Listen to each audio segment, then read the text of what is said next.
Welcome back. So today's the day. This is gonna be a quick video. I just want to go over a few things that I have thoughts about and what we might see tonight in terms of the in-flight report. Um, just a couple of bits of business. I do hope to do a video right after the in-flight report, assuming that we get enough information to do a video. I will also be starting sometime between 5 and 5:30 p.m. Eastern today.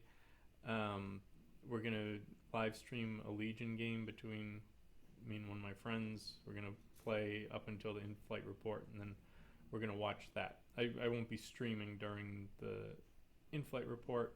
We'll be watching it and gathering whatever information we can from it. So if you're interested in just watching something leading up to it, sometime between 5:30, live stream for Legion game. I need to brush up on my Legion skills, to say the least. So in terms of what we're going to get, we know we're going to get 2 starters, one for each faction. Now, a lot of people have been saying that they're hoping that the cost gets cut, way down from the Armada starter. A lot of people say that Armada starter is kind of a barrier to entry at $100. Now Legion, it's the same cost, but you get more value in those. Um, so, but I don't expect a huge reduction. I do expect it to be less than the $100, but I don't expect it to be like $50 because you're still going to be getting. I assume that we're still going to be getting dice, maneuver tools, all the associated cardboard that you need. The common stuff. Upgrade cards, all that kind of stuff. You're going to be getting that in both packs. So it doesn't mean it's going to be in half. And I also expect each of the starters to be a true starter is going to have at least 2 ships per box. I think the Galactic Republic, the clones, might get 3, and we'll talk about that in a minute. But they're going to get at least 2. And probably at least 1 and possibly 2 medium ships. So when you cost that all out based on what kind of the average current going rate for a medium ship is, you're talking $75 to $80. And that's right where I expect it to be. You're still getting a little bit of a deal in terms of the individual price for each of those, when you include the dice and the maneuver tool and that kind of stuff. But I don't expect it to be $50 or anything like that by any means. I do expect it to be more in the $75 to $80 range. In terms of the ships, we've also been spoiled, and we know in early 2021 we're going to get 4 ships, 2 for each faction. We're going to get the Venator and the Pelta for Galactic Republic clones, and we're going to get the Providence and I believe the Recusant for CIS. Now, a lot of people have speculated that those are going to be the ships that are going to be in the starters because they're projecting based on what we got for Armada originally. The original expansions were just kind of repackaged versions of the ships from the starter. Now that could be true, but I'm going with that is probably not true. And the reason why I don't think it's true is because unlike Legion had only been around for a couple of years when they went with Clone Wars. Armada's been around for a lot longer. And in order to catch 2 whole new factions up to the current factions, they're going to have to get ships out quicker than we're used to. And I think one way to do that is to have the starters have certain ships in them. Whether or not they're repackaged as individual ships, we'll have to wait and see. And then another wave in January with more ships. So now you're talking 3 or 4 ships, per faction, which is still a lot less than the current factions, but you're building the options quicker and you're giving those factions a chance to compete with the Rebels and the Imperials. So my prediction what I think is a possibility. I'm not going to say it's a prediction. What I think is a possibility for the starters is I think with the Galactic Republic, I think we might see an Acclimator, which is very common, very popular ship. Not as popular as the Venator, which is another reason why I don't think you're going to see the Venator in it, because I think they're going to package that individually. Everyone's going to want a Venator. So I think you might see an Acclimator and a Consular class cruiser. A small ship. And if we get a small ship there, we could get two.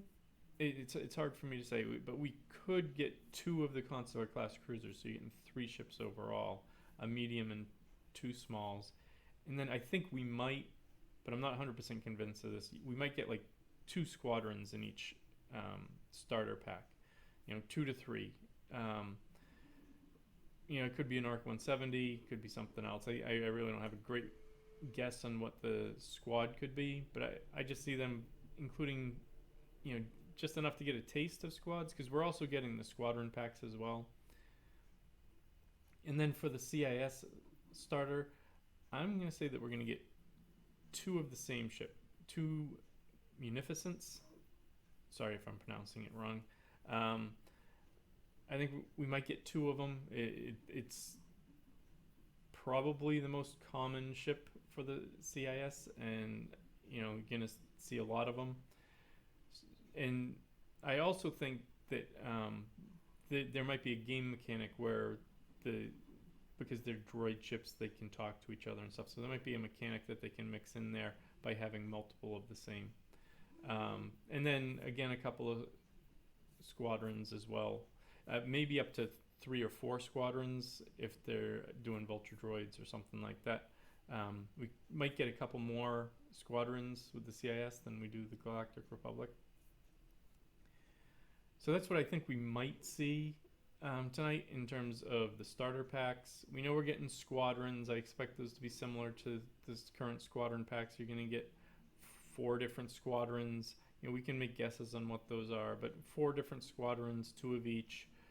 I like to have 3 of each pack. That gives me a lot of variety, so that's what I'm kind of expecting out of that.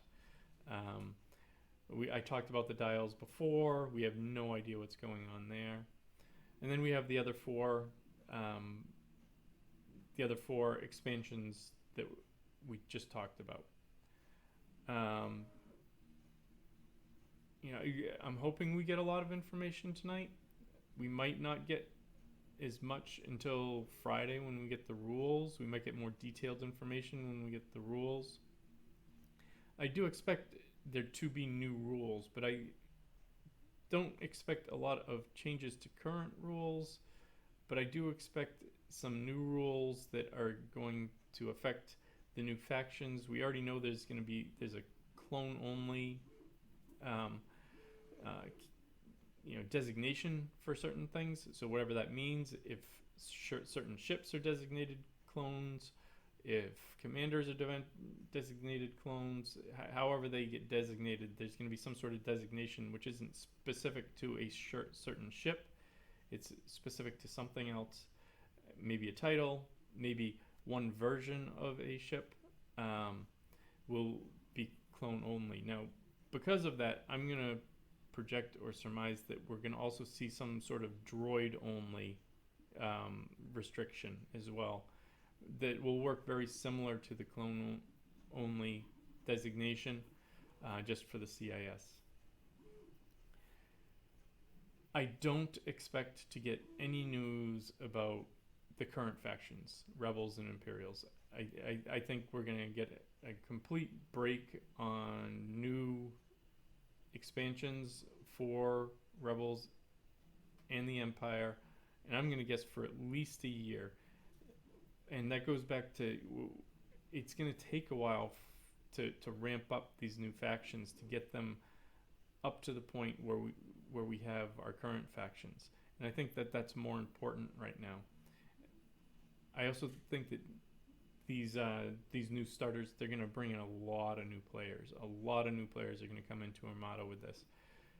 So I'm going to suggest, and I'll mention this again, welcome them in teach them the game and don't go hard on them to start. Give them some confidence so that they keep playing. More players is always better for the game. But thank you very much. We'll hopefully see you again later tonight. If this was helpful to you, please like, subscribe, and we'll see you next time. Thank you.